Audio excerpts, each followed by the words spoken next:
Look at her eat, you guys. Maybe she's gonna pull through. Weirdest thing, so she popped that foot. I think I've showed it a couple times. Let me see. It's this foot. See that little tiny cut right there? It's about 1 inch long. The red down below is from the spray that I've been putting on it. That's all that's left of it. But that infection got throughout her body and she went down on us. This is my daughter's Appaloosa horse. And we almost lost her the other day. Hi, girl. So she's hopefully pulling through. She's standing at the back of our place for her, but I don't know, maybe she looks like she's losing a little bit of weight, but she did not eat for a full day, which is not good for horses.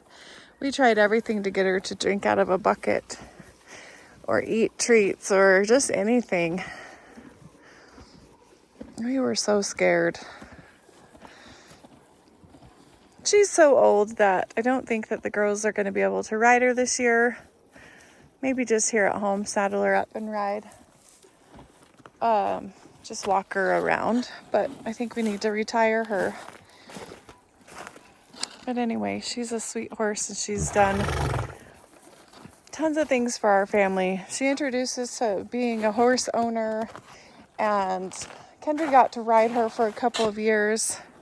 And so she's just a sweet soul. She's just amazing. So that thing just about did her in. It's right there.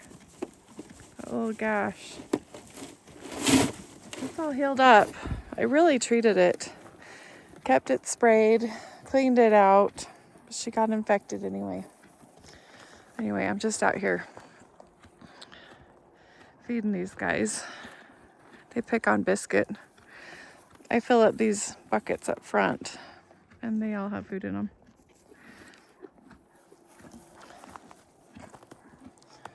Waiting for the waters to get filled up.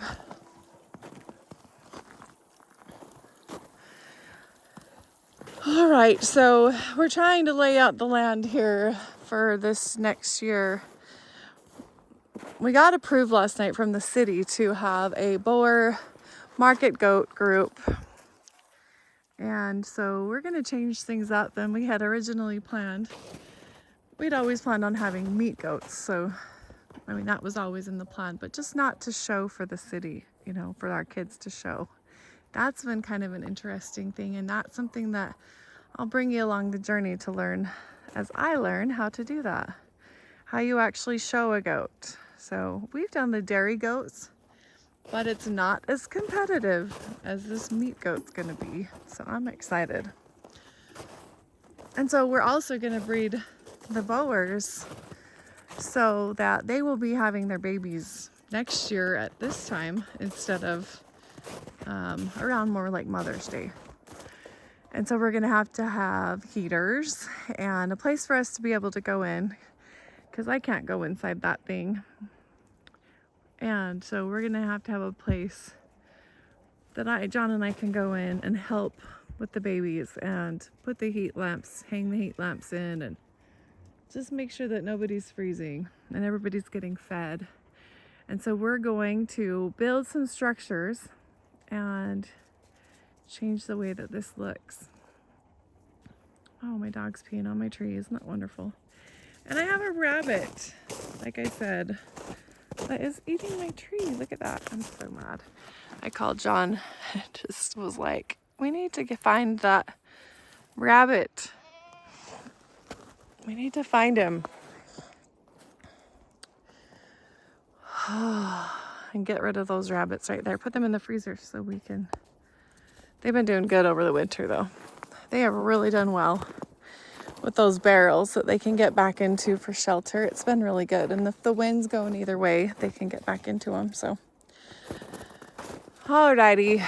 I am gonna get the girls to the 4-H horse club and fill these guys' waters up. The large water's still frozen. And this is my emergency bucket that I can fill so they can have water. I bought extra buckets. I take them in the house, unthaw them by the fireplace, and then I bring them back out to refill. The only thing I don't like about that is that I have to haul these buckets from here to the house when they're full and frozen with ice. That is not my favorite job, but it's working. Next year, I'm hoping that we can get some heaters. Look, they're all happy for their food. Alrighty, have a great day. We'll talk to you later.